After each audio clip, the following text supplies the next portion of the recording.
नमस्कार दोस्तों, कहानी कथा में आपका स्वागत है। तो कहानी शुरू करते हैं। नीलेश, तुम सुबह खाने का डब्बा घर पर ही भूल गए। अब मैं कितना याद रखूं? खाना बनाकर देती हूँ, वही काफ़ी है।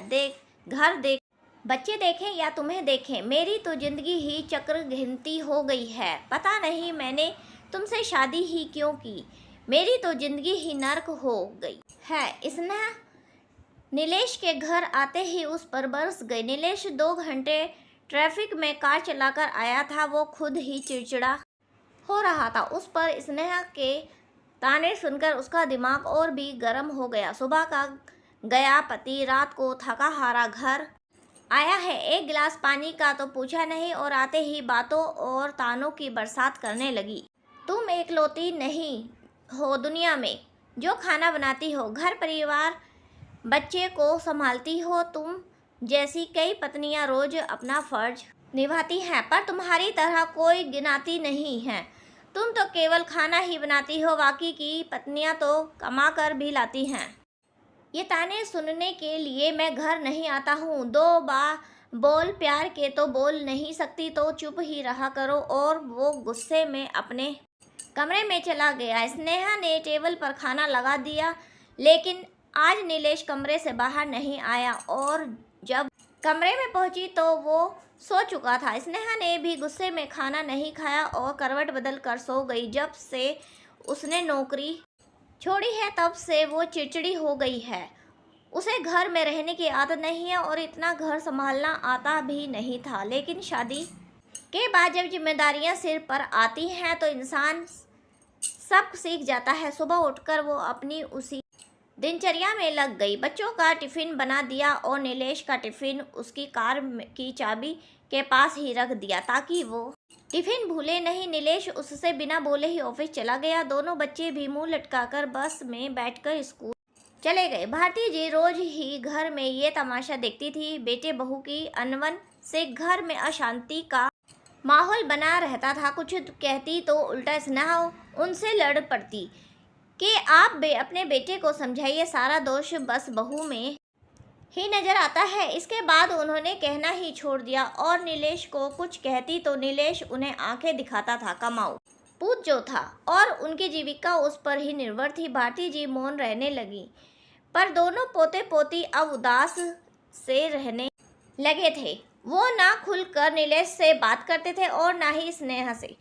घर में हर समय रहने वाली अशांति में बच्चों को खिलखिलाहट कहीं खो गई थी। जब बच्चों का परीक्षा परिणाम आया तो उनमें भी उनके अच्छे अंक नहीं आए थे। स्नेहा और नीलेश बच्चों का परीक्षा परिणाम देखकर चिंतित हो गए। आखिर किस चीज की कमी है घर में? इतना बड़ा घर है, इतने महंगे स्कूल में पढ़ते हो, कमरे में एसी है, ट्यूशन लगा रखी है, तुम दोनों के पास लैपटॉप है, अपना मोबाइल है, घर में वाईफाई की सुविधा है, घर का कोई काम तुम दोनों नहीं करना पड़ता है, फिर भी ये हाल है। हमने तुम दोनों को हर वो चीज़ दी है जो आजकल के बच्चों को नहीं चाहिए। तभी स्नेहा बोली, अंक तो कम आएंगे ही, तुम बच्चों पर जरा सा भी ध्यान नहीं देते हो। तुम्हें बच्चों की पढ़ाई और अन्य गतिविधियों के बारे में कुछ पता भी है? अपने सुबह ऑफिस चले जाते हो और रात को मोबाइल चलाने लगते हो। कभी बच्चों के पास बैठकर उनसे प्यार से बात भी करते हो? ये सुनकर नीलेश फिर से बौखला गया। हाँ, मेरे पास तो समय नहीं है, पर तुम तो दिन भर घर में ही रहती हो, तुम तो ध्यान देती हो, तुमने ध्यान क्यों नहीं दिया? आज अपना आराम छोड़कर बच्चों के साथ जरा सी मेहनत करती तो आज इतने कम अंक नहीं आते। घर काम वाली लगा रखी है, फिर भी बच्चों को संभाल नहीं पाई। नीलेश, तुम ज़्यादा ही बोल रहे हो। घर पर झाड़ू पोछे बर्तन के अलावा और भी काम होते हैं। तुम क्या समझते हो ये घर ऐसे ही चल रहा है? तुम्हें क्या पता, सुबह उठने से लेकर रात को सोने तक 100 काम होते हैं, वो भी संभालती हूँ। और बच्चों के भविष्य और अच्छी ज़िंदगी के लिए मैंने अपनी नौकरी छोड़ दी। इससे ज़्यादा मैं और क्या कर सकती हूँ? नौकरी छोड़कर कोई एहसान नहीं किया। नीलेश फिर चिल्लाता है, बस इसी चीज़ की कमी है, इसलिए मेरे अंक कम आए हैं और पिंकी के भी। बड़े बेटे वंश बोलते ही नीलेश और स्नेहा उसकी तरफ आश्चर्य से देखते हैं। इस घर में हर चीज़ है, बस प्यार विश्वास और शांति की कमी है। सुबह से लेकर रात तक अशांति का ही माहौल रहता है इस घर में। कोई चैन की सांस नहीं ले सकता है। पढ़ाई करना तो दूर की बात है। तभी पिंकी भी बोलती है, हाँ भैया ठीक कह रहे हैं। आप दोनों को पता है मैं शाम को ट्यूशन से घर में देर से क्यों आती हूँ? क्योंकि मेरी इस घर में आने की रहने की इच्छा ही नहीं होती, तो पढ़ने की इच्छा कैसे होगी? घर आते ही बस दोनों के झगड़े चलते रहते हैं। आप दोनों में से कोई किसी को सुनने के लिए, समझाने के लिए तैयार नहीं हो। बस हर वक्त लड़ने के लिए जरूर तैयार रहते हो आप दोनों।